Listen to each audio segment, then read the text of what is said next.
Okay, so we're going to touch a little bit about Achilles and his role in the Trojan War. So there's a lot to this here. If you go in the Wayback Machine here, the war, according to Homer, starts it's actually the wedding of Achilles' parents, and Eris, the goddess of quarrels, or basically small arguments, isn't invited. There's the whole story with this golden apple, and it's a beauty contest between Hera, Athena, and Aphrodite. Zeus is supposed to judge it. He says no way. He has Paris of Troy judge this. He chooses Aphrodite as the most beautiful because she promises that he can marry Helen of Sparta, the most beautiful girl in Greece.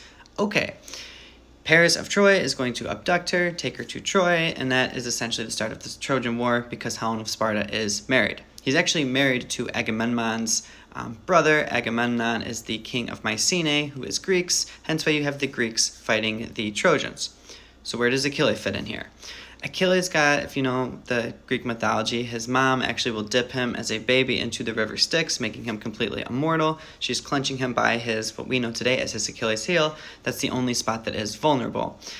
They're then worried because there's this whole fate of Achilles, so they try disguising him as a girl, kind of sending him far away. Achilles realizes, this isn't my fate. I'm supposed to die heroically in battle, and then he's going to join the Greek army.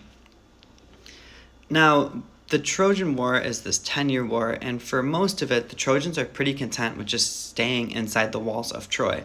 So the Greek army is actually just kind of camped out around the city, sieging the city for a handful of years. Agamemnon, the king of Mycenae, the Greeks, just has his army go out and basically just pillage all of these other places in Greece while they're waiting for the Trojans to come out.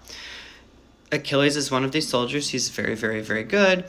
There's an argument. It's over a girl. It's a longer story than that. But anyways, Achilles is going to say, you know what, I don't want to be part of this army. Him and Agamemnon get in this little disagreement. And then the Greeks are going to start losing a lot of these battles because Achilles isn't there. Achilles, one of his friends, says, you know what, you're losing all these battles, let me dress up in your armor. Maybe the Trojans and these other armies will think that you're you. That happens. Achilles' best friend will then die from this. That's going to make Achilles really upset. He's going to go after Hector of Troy, who's kind of running the show on the Trojan side.